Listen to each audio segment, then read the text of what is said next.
안녕하세요. OVN은 오픈스택 네트워크의 미래가 될 수 있을까란 주제로 발표를 하게 된 스마일게이트 스토브의 한승진이라고 합니다. 주제가 좀 거창하긴 하지만 이 질문에 답변을 하는 건 아니고 저희가 실제로 이 OVN을 운영하면서 겪었던 경험을 공유하면서 이 기술에 관심 있는 다른 분들이 판단하는데 조금이나마 도움을 드리고자 합니다. 스마일게이트 스토브란 회사에 대해서 모르시는 분들이 있을 수 있어서요. 시작하기에 앞서 잠깐 회사 소개를 하겠습니다. 스마일게이트 스토브는 참여형 소셜 플랫폼을 추구하고 있는 회사입니다. 많이 알고 계시는 로스트아크 같은 게임의 런처 서비스와 커뮤니티 운영, VR 사업, 인디게임 패키지 판매 등의 사업을 하고 있습니다. 제가 속해 있는 클라우드 기술팀은 이 스토브 플랫폼들을 프라이빗 클라우드 환경에 마이그레이션 하고 있는 일을 진행하고 있습니다. 오늘 발표는 OVN과 뉴트론에 대해서 다루긴 하지만 준비를 하다 보니 좀 얘기할 범위가 생각보다 많더라고요. 그래서 이 OVN에 대한 오버뷰나 뉴트론과 함께 설치는 어떻게 하는지 등의 이 검색해서 찾을 수 있는 부분은 설명하지 않을 예정입니다. 그리고 OVN에 대한 이론적인 설명보다는 실용적인 부분에 더 초점을 맞춰서 설명을 할 예정입니다. 그럼 본론으로 들어가기 전에 우리가 왜 OVN을 선택했는지 배경 설명을 드리겠습니다. 저희는 업의 특성상 고성능의 네트워크가 필요하기 때문에 DPDK를 쓰고 있습니다. 이때 제일 큰 제약사항이 OVS와 DPDK를 사용하게 되면 이 커널 스택에서 처리해주는 NAT 기능을 사용할 수가 없어서 L3 구조의 네트워크 모델을 사용하지 못하는 점인데요.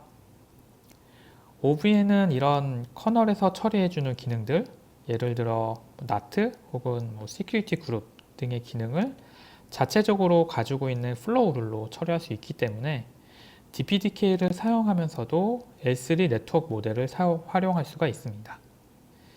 이 부분이 제일 큰 이유라고 할 수 있고요.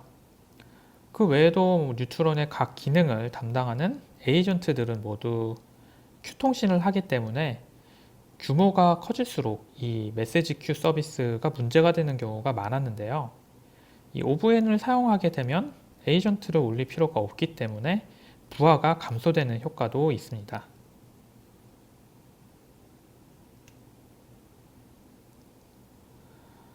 이 OVN을 크게 두 가지로 나누면 컨트롤 플레인, 데이터 플레인 이렇게 두 분야로 구분 지을 수 있는데요. 컨트롤 플레인은 두 개의 데이터베이스와 한 개의 데몬 서비스로 이루어져 있습니다. 롤스바운스 DB는 이 추상화된 네트워크 리소스들에 대한 정보가 저장되어 있는데요. 예를 들면 로지컬 스위치, DHCP, 이 시큐리티 그룹 등의 정보들이 저장되어 있습니다. 사우스바운드 DB의 경우는 현재 구성되어 있는 네트워크의 물리적 형상에 대한 정보를 가지고 있는데요. 샤시라고 여겨지는 컴퓨트 노드의 정보와 각 샤시에 생성된 포트 정보들이 저장되어 있습니다. OVN 컨트롤러는 각 샤시, 즉 컴퓨트 노드에서 동작을 하고 OVN의 플로우 룰을 가져와서 오픈 플로우 룰로 변환해서 전달하기도 하고 반대로 이 샤시와 포트 정보를 사우스바운드 DB에 전달합니다. 데이터 흐름을 보면 이 왼쪽 노란색의 구성 요소인 클라우드 매니지먼트 시스템, 즉 뉴트론이라고 볼 수 있죠. 이 뉴트론이 OVN 롤스D 서비스와 연동이 되는데 이때 뉴트론 리소스들이 롤스바운스 DB의 리소스들과 매핑이 되면서 OVN 롤스D에 전달이 되면 이 논리적인 정보를 OVN 롤스D 서비스가 물리적인 정보로 변환해서 사우스바운드 DB에 전달하게 됩니다. 이 각 컴퓨터 노드에 동작하고 있는 OVN 컨트롤러 서비스가 이 사우스바운드 DB와 연결이 되어서 이 OVN 플로우를 OVS 오픈 플로우로 변환시켜서 이 자기 호스트인 OVS에 정보를 전달하게 됩니다. 그럼 본격적으로 들어가서 이 OVN이 과연 오픈스택 네트워크의 미래가 될 수 있을지 기능, 성능, 안정성 이 세 가지 측면에서 얘기를 해보겠습니다.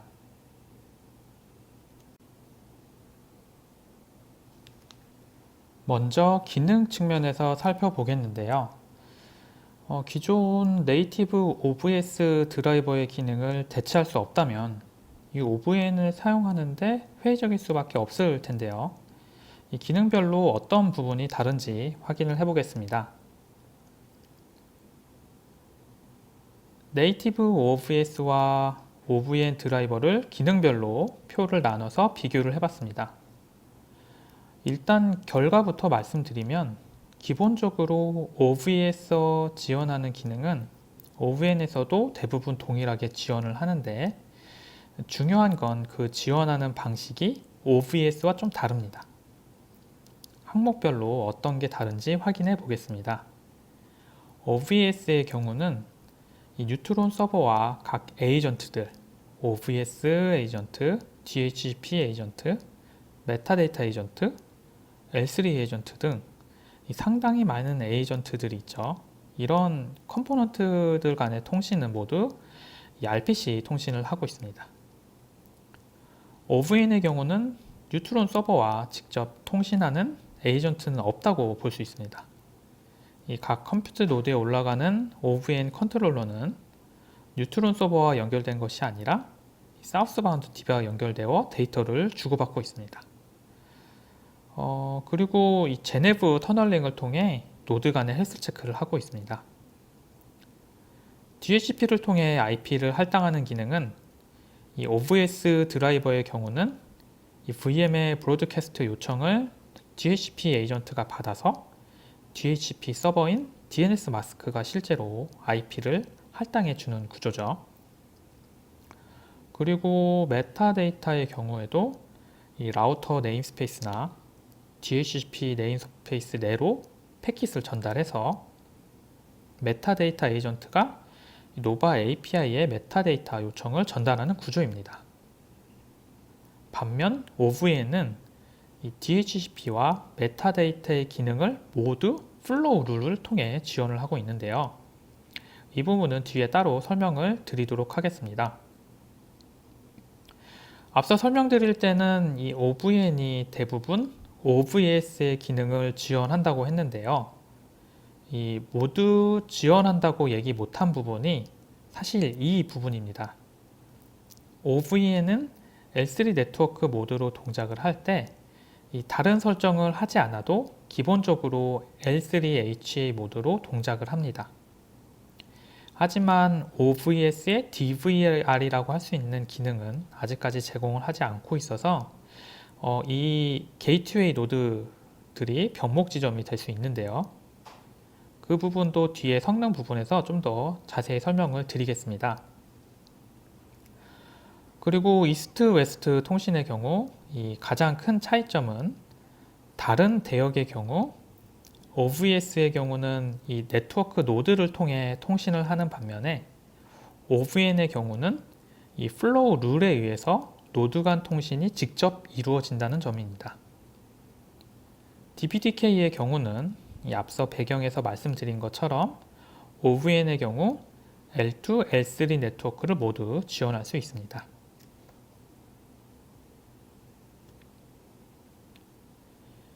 OVN과 뉴트론을 연동했을 때 각 노드별로 서비스 레이아웃을 보면 다음과 같습니다.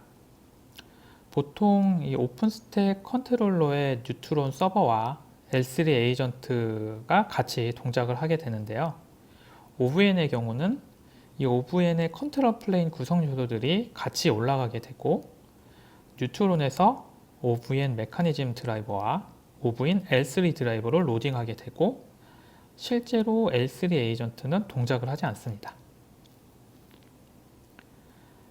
게이트웨이 노드는 외부 인터넷과 연결되는 프로바이더 인터페이스가 있는 노드이고, OVS 상의 레이아웃에서는 이 네트워크 노드라고 불렀었죠. 네, 동일한 그런 기능을 하는 노드라고 볼 수 있습니다.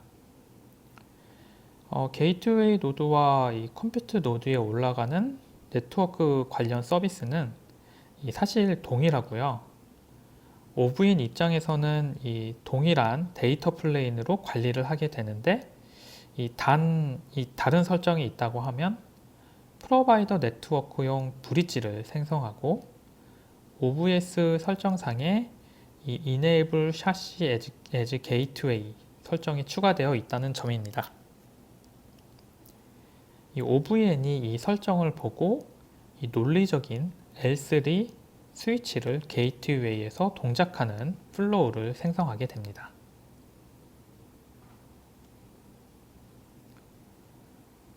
네트워크 레이아웃을 보면 기존의 OVS L3 모델과 동일한 구조라고 볼 수 있습니다.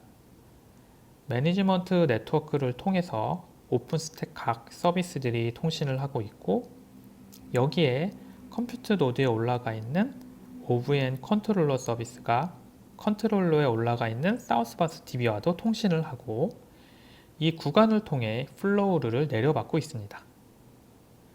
그리고 OVN의 경우는 이 오버레이 네트워크 구간이 두 가지 역할을 하고 있는데요. 첫 번째는 각 노드들끼리 BFD 프로토콜로 서로 헬스 체크를 하고 있습니다. 이게 중요한 점은 게이트웨이의 경우는 이 노드가 다운되었을 경우 이 헬스 체크를 통해서 인식을 하고 바로 페일오버가 수행이 되어서 이 백업 상태의 로지컬 라우터가 액티브로 동작을 합니다. 두 번째는 제네브 터널링을 통해서 VM 간에 통신을 하는 점이죠. 이것도 좀 재밌는 점이 하나 있는데요. 이 다른 서브넷의 VM끼리 통신을 한다고 하면 이 OVS의 경우는 이 네트워크 노드를 통해서 다른 컴퓨터 노드로 연결이 되어야 하는 방식이죠. 왜냐하면 이 VM의 게이트웨이가 이 네트워크 노드의 가상 라우터에 있기 때문에 이러한 어떤 네트워크 노드를 통해서만 접근이 돼야 됩니다. 반면 OVN의 경우에는 이런 라우터도 이 로지컬 플로우 상으로 구현이 된 방식이기 때문에 VM의 게이트웨이도 해당 노드의 오픈 플로우 안에 다 정의가 되어 있습니다. 따라서 다른 서브넷 간의 통신도 컴퓨터 노드에서 바로 컴퓨터 노드로 통신이 이루어집니다. 컴퓨터 노드의 네트워크 다이어그램을 보겠습니다. OVN 컨트롤러는 사우스바운드 DB와 통신을 하고, OVN 플로우를 OVS의 오픈 플로우로 변환하여 로컬 OVS에 전달을 합니다. 그리고 VM들은 BR 인트 브릿지의 탭 포트를 통해 연결이 되어 있습니다. 그리고 오른쪽 아래에 보시는 이 BR 튠 브릿지는 저희가 DPDK를 쓰다 보니 IP를 할당한 어떤 로컬 포트가 필요해서 OVS 모델과 동일한 구조를 만들다 보니 구성을 한 경우인데요. 보시는 것처럼 제네브 터널링이 BR 인트에 바로 구성이 되어서 이런 추가적인 브릿지는 굳이 만들 필요는 없습니다. 그리고 왼쪽에 OVN 메타 네임스페이스와 OVN 메타데이터 에이전트는 메타데이터 요청을 전달해주는 역할을 합니다. 게이트웨이 노드의 네트워크 다이어그램입니다. 프로바이더 인터페이스를 통해서 외부 인터넷과 연결이 되는데요. 보시면 BR 프로바이더 브릿지에 패치 포트들이 여러 개 있는 것을 볼 수 있습니다. 뉴트론 상에서 라우터를 생성하고 그 생성된 라우터에 이 외부 게이트웨이를 붙이게 되면 액티브 노드, 백업 노드 이렇게 두 대의 동일한 패치 포트가 만들어지게 됩니다. 따라서 게이트웨이 노드에는 이 할당되는 로지컬 라우터의 수만큼 brint와 br 프로바이더 사이에 패치 포트가 생성된다고 볼 수 있습니다.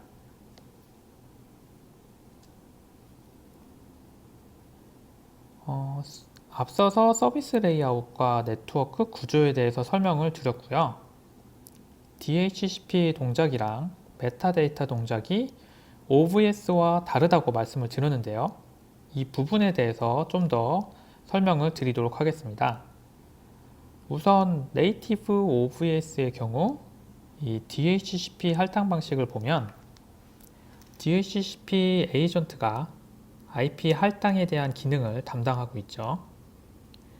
VM으로부터 요청되는 IP 할당 요청이 실제 DHCP 서버 역할을 하는 DNS 마스크로 전달이 되고, 이 DNS 마스크가 IP를 할당해 주게 됩니다. DHCP 에이전트가 내려갈 경우에는 당연히 이 VM의 IP 할당이 불가능해 되는 그런 상황이 발생하겠죠. OVN이 DHCP를 할당하는 방식은 많이 다른데요. 이 VM이 생성되어서 VM의 VIF가 할당이 되면 이 VIF에 대한 로지컬 플로우가 미리 만들어지게 됩니다. OVN 컨트롤러에서 이 플로우가 VM이 생성되는 컴퓨트 노드의 오픈 플로우로 적용이 되고요.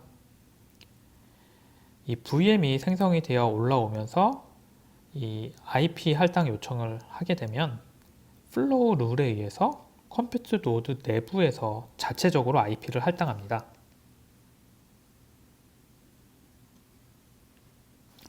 그림을 보면서 좀 더 설명을 드리겠습니다. 지금 그림이 이제 DPDK가 연동되었을 때 그림을 그린 거라 VM에 붙은 탭 인터페이스가 VHU로 시작하는데 일반 탭 포트로 생각하셔도 무방합니다.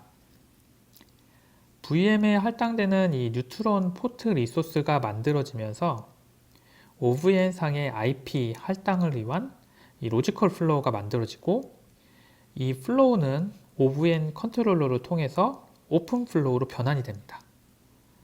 그리고 VM이 이 IP 할당 요청이 오면 이 플로우 룰에 의해서 DNS 마스크 같은 DHCP 서버가 없어도 IP를 할당할 수 있게 됩니다. 메타데이터를 제공해주는 방식을 비교하면 네이티브 OVS의 경우는 두 가지 경로로 메타데이터를 요청할 수가 있죠.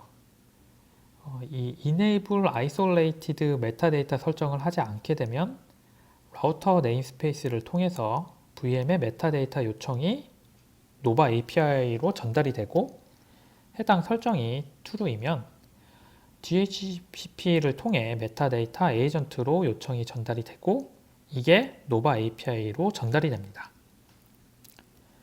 OVN의 경우는 이 OVN 드라이버에서 유일한 에이전트라고 볼 수 있는 OVN 메타데이터 에이전트가 이 요청을 처리하게 되는데요.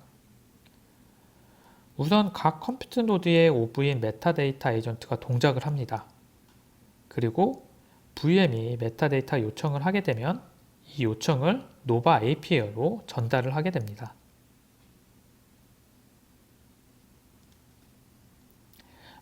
그림을 보며 좀 더 자세히 설명드리겠습니다. 이 그림에서 보시면 OVN 메타라는 이름의 네임스페이스가 있는데요. 이게 네트워크 단위로 여러 개가 생성이 됩니다. 그리고 그 안에 H 프록시가 하나씩 올라가 있는데요.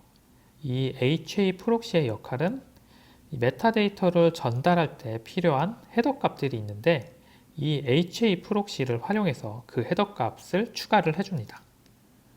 실제로 HA 프록시 설정 파일을 보면 XOVN Network ID라는 헤더 값을 추가하는 설정이 들어가 있는 것을 볼 수가 있습니다. 보통 VM이 올라올 때 이 클라우드 이닛에 의해서 169.254, 169.254 IP로 메타데이터 요청을 하게 되죠. OVN 메타 네임스페이스로 이 요청이 흘러 들어오고 HA 프록시에 의해서 헤더가 추가되어서 OVN 메타데이터 에이전트를 통해서 노바 API 서비스로 연결이 됩니다. 사실 저희는 이 에이전트는 안 올리고 컨피그 드라이브를 쓰고 있는데요. 이 처음에 DPDK로 이 메타데이터 에이전트를 구성했을 당시에 저 탭 인터페이스 구간에서 이 TX 오프로드 관련된 버그가 있었습니다. 그래서 이거를 수정을 하고 OVM 메타데이터 에이전트를 쓰느냐 아니면 에이전트 없이 컨피그 드라이버를 활용하느냐를 고민하다가 현재는 컨피그 드라이버를 사용하는 것으로 결정을 했고 그게 지금까지 쭉 이어져서 계속 컨피그 드라이버를 활용하고 있습니다. 그럼 실제로 뉴트론의 각 리소스들이 이 OVN의 각 데이터베이스에 어떤 리소스들로 매핑이 되고 어떤 방식으로 저장이 되는지 보겠습니다. 우선 제일 기본적인 명령어인 ovn sbctl show 명령어를 수행하면 현재 그 사우스바운드 DB에 등록된 샤시 정보, 다시 말하면 게이트웨이와 컴퓨트 노드의 정보를 확인할 수 있는데요. 이 결과에서 보이는 샤시의 ID나 호스트 네임, 인캡 프로토콜, IP 정보는 모두 이 컴퓨트 노드에서 OVS를 구성할 때 익스터널 ID 설정값이 반영된 결과입니다. 데이터 플레인 노드의 OVS VSCTL 쇼 결과를 보면 각 노드들의 제네브 터널링 포트들이 이 BR-INT 브릿지에서 맺어져 있는 것을 볼 수 있는데요. 이 컴퓨터 노드의 OVS VSCTL 쇼 결과도 동일하게 볼 수 있습니다.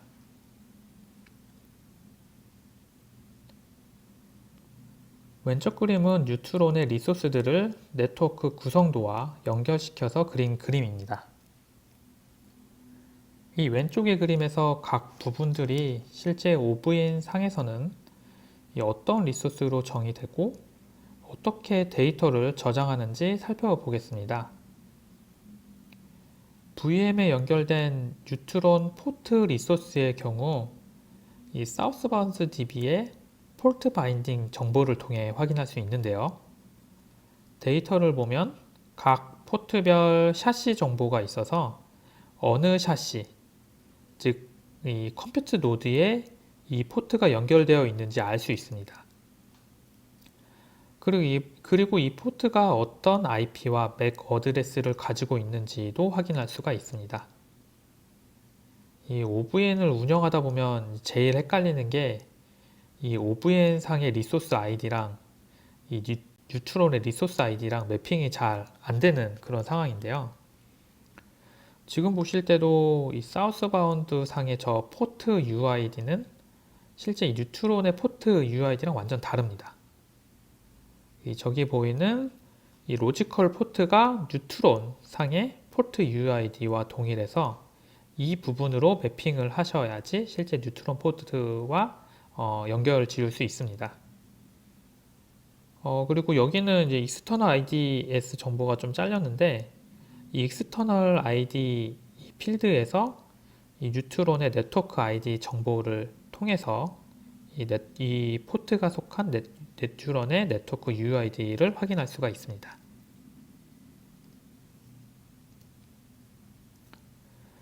롤스바운드 DB의 기본적인 명령어인 ovn mbctl show 명령어 결과를 보면 이 로지컬 스위치와 여기 연결된 로지컬 포트 정보를 볼 수 있습니다.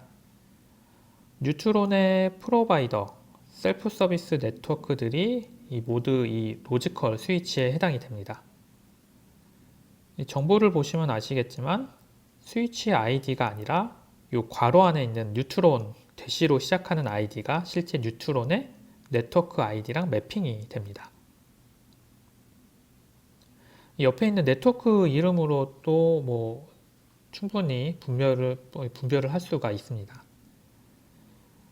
그리고 이 로지컬 스위치에 연결되는 포트들은 실제 VM들의 VIP들이 있고 또 타입이 저 로컬 포트라고 되어 있는 저 포트들은 뉴트론상의 DHCP 포트랑 매핑이 됩니다. 여기 보이는 저 포트 타입 외에도 플로팅 IP 그리고 저희는 MySQL의 이제 MHA 기능을 활용하고 있는데 이때 사용하는 어떤 VIP들이 실제 뉴트론에서는 어드레스 페어 기능을 사용하는데요. 이러한 포트들은 이제 버추얼 타입으로 만들어져서 연결이 됩니다.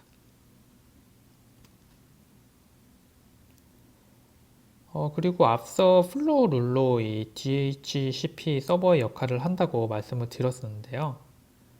이 DHCP에 대한 정보를 ovn mbctl list DHCP options 명령으로 확인할 수가 있습니다. 이 옵션스 필드 안에는 상당히 많은 내용이 이제 들어가 있습니다. 기본적으로 뉴트론상의 DHCP 관련 설정 내용을 여기서 다 확인할 수가 있습니다.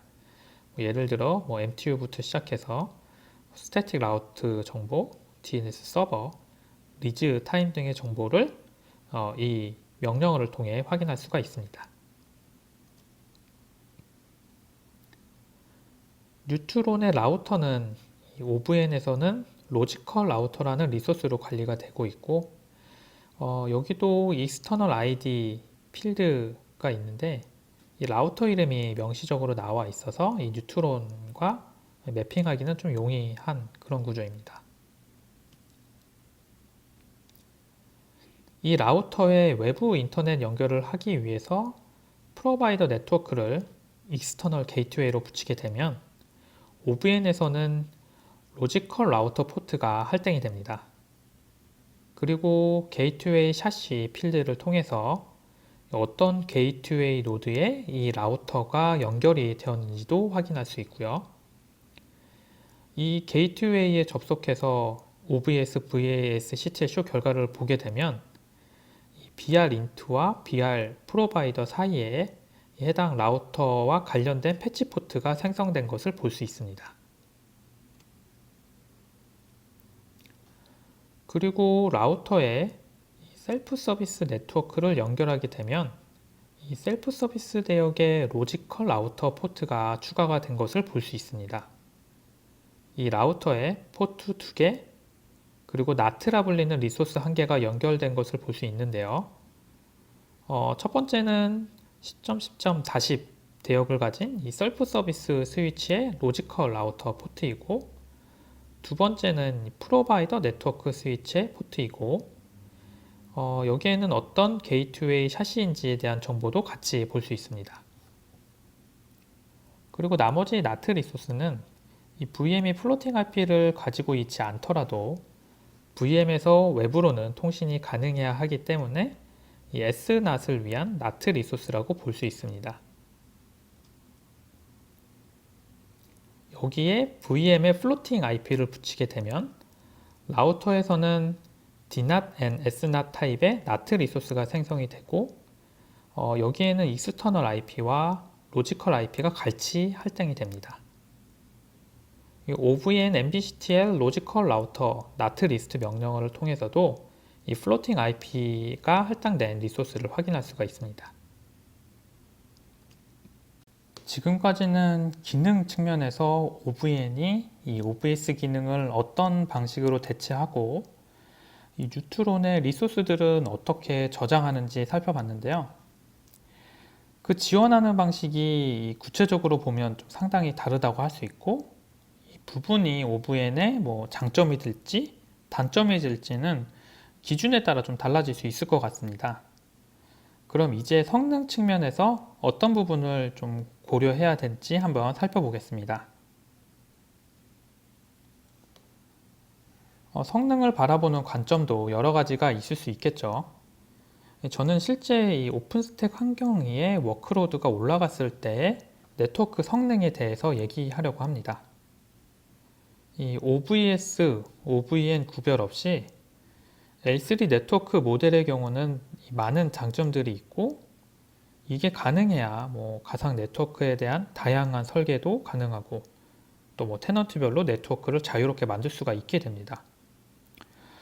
그런데 이제 단점은 게이트웨이 노드로 이 모든 노스 사우스 트래픽이 몰릴 수 있다는 점입니다. 이런 걸 극복하기 위해서 OVS의 경우에는 DVR 같은 기능들이 추가가 되었다고 볼 수 있고요. 저희의 경우에는 DPDK를 쓰고 있기 때문에 이 네트워크 성능에 대해서는 문제가 없을 거라고 생각을 했고 또 게이트웨이 병목이 혹시나 또 생기게 되면 게이트웨이 수를 늘리면 또 이 병목 문제가 해결되겠다는 그런 계획을 가지고 있었죠. 그리고 이 스트리밍 기능이 들어간 이 신규 서비스 이제 오픈을 하기 위해서 성능 테스트를 진행을 했는데, 이 게이트웨이 한 대의 최대 네트워크 기준인 1000대 이상에서 패킷 드랍이 발생이 되었습니다.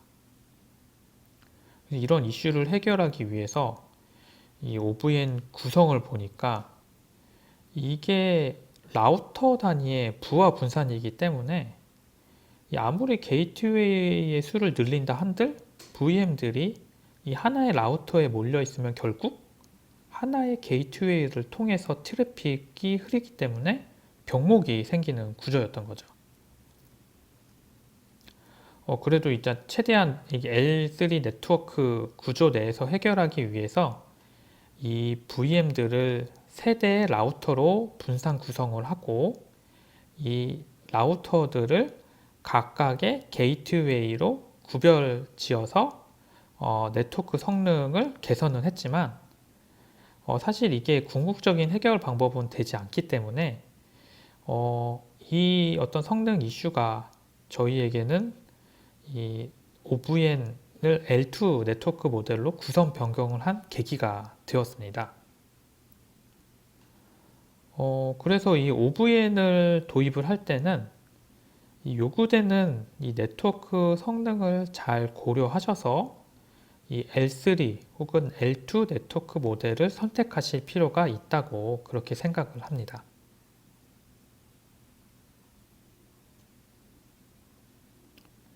네, 그럼 마지막으로 이 OVN의 안정성 측면에서 생각해 보겠습니다. 아마도 많은 분들이 이 OVN을 도입을 고려하실 때 이 부분에 있어서 많은 우려가 있을 거라 예상이 되는데요. 앞서 말씀드린 것처럼 OVN은 거의 모든 네트워크 기능들을 로지컬 플로우를 활용해서 지원을 하고 있습니다. 이 부분이 장점이 될 수도 있지만 어떤 면에서는 이 플로우 룰이 사라지는 상황에서는 그 영향도는 더 클 수 있다고 할 수 있겠죠. 먼저 뉴트론 라우터의 안정성에 대해서 얘기해 보겠습니다.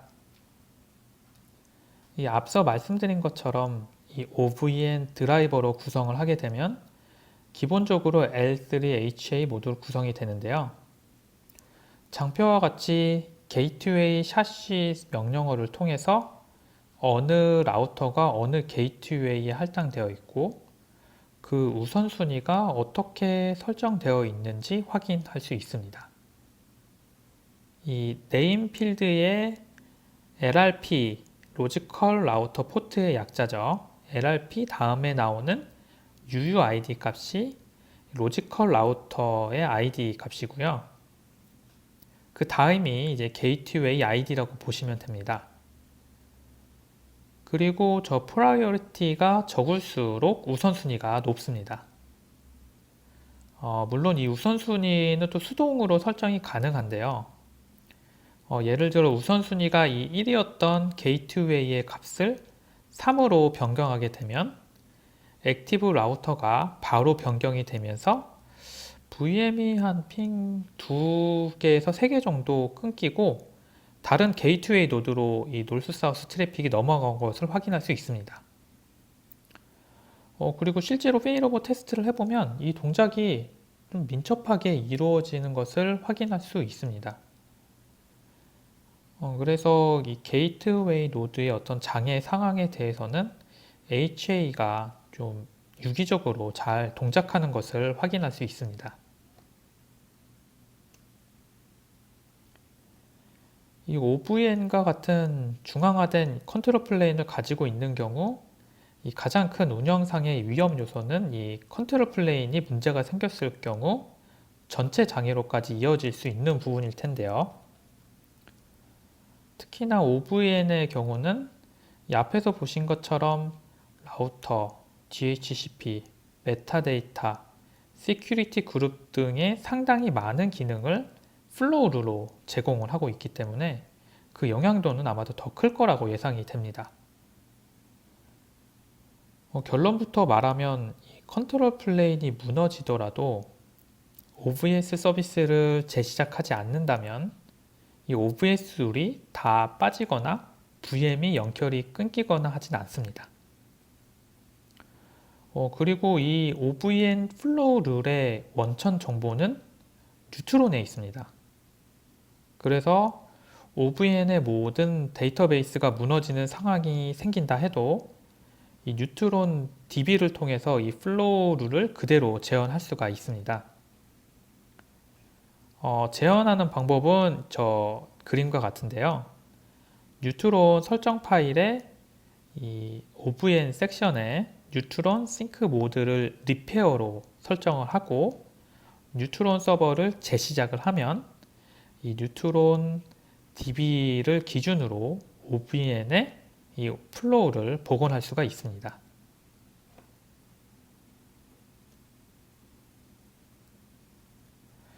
OVN 서비스가 무너져도 데이터 복구가 수동으로 가능한 그런 상황에서도 사실 제일 좋은 건 이 OVN이 클러스터 구성이 되어서 자동으로 페일오버 되는 그림이겠죠. 이 OVN 서비스도 클러스터로 구성이 가능합니다.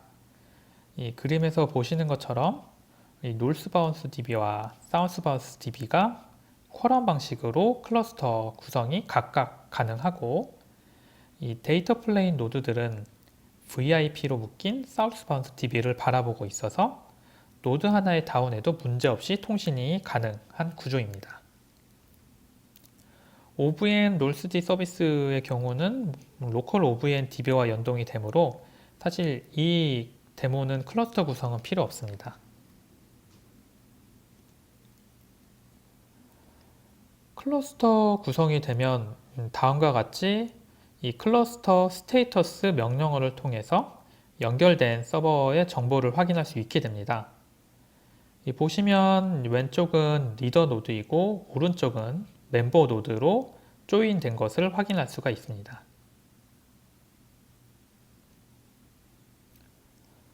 그럼 실제로 클러스터 구성상에서 노드 하나가 다운이 되었을 때 어떻게 동작을 하는지 짧은 데모 영상을 통해 보도록 하겠습니다.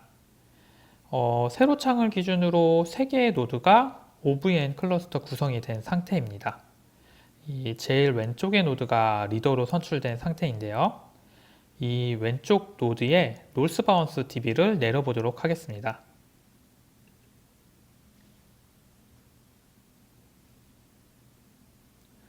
테스트를 위해서 각 서비스들은 도커 형태로 올려놓은 상태이고요. 이 왼쪽 노드에 노스바운드 DB 컨테이너를 중지해 보겠습니다. 네, 현재 서비스가 내려갔고요.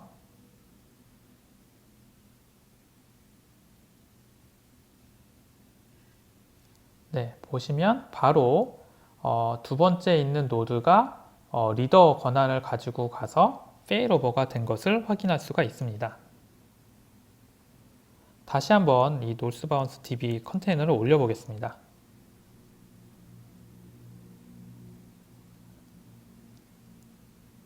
네, 노스바운스 DB 서비스가 올라왔어도 이 페일백은 되지 않고 이 두 번째 노드가 계속 리더로 활동을 하고 있는 것을 볼 수 있습니다.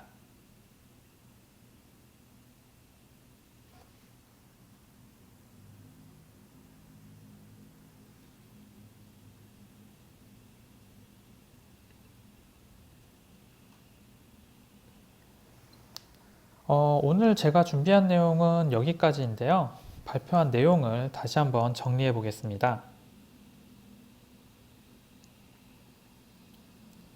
기능적인 측면으로 보면 OVN은 다른 방식으로 이 네이티브 OVS의 기능을 대체할 수 있습니다. 그리고 에이전트 리스라고 말하고는 있지만 실제로 에이전트가 아예 없는 건 아니고요. OVN 컨트롤러도 이 모든 노드에 동작을 해야 하기 때문에 에이전트라고 볼 수 있고 OVN 메타데이터 에이전트도 또한 에이전트입니다. 이 메타데이터는 이 OVN 메타데이터 에이전트를 통하거나 혹은 컨피그 드라이브를 활용할 수도 있습니다. 이 성능적인 측면에서는 L2, L3 네트워크 모델을 잘 선택해야 할 것 같고요. 특히 L3 네트워크 모델의 경우는 라우터 단위로 트래픽이 분산이 됩니다.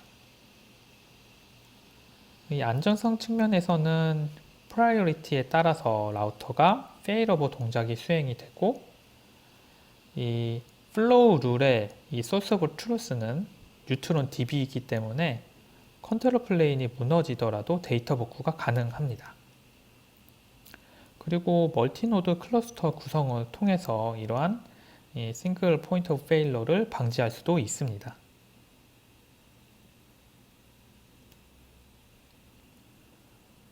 그리고 저희는 이 OVS 인터페이스에 대한 패킷 드랍이나 에러 카운트 등에 대한 모니터링도 하고 있는데, 이런 부분들은 안정성 확보를 위해서 또 추가적으로 또 중요한 어떤 작업이 되지 않을까 그렇게 생각을 합니다. 발표를 준비하면서 초기에 그 OVN에 대해서 좀 제대로 이해 못했던 헤맸던 기억들, 그리고 장애도 사실 몇 번 났었고요. 그런 경험을 통해서 이 OVN이라는 기술에 대해서 말 그대로 이 몸소 체험했던 것들이 이제 많이 이 기억이 났었는데요.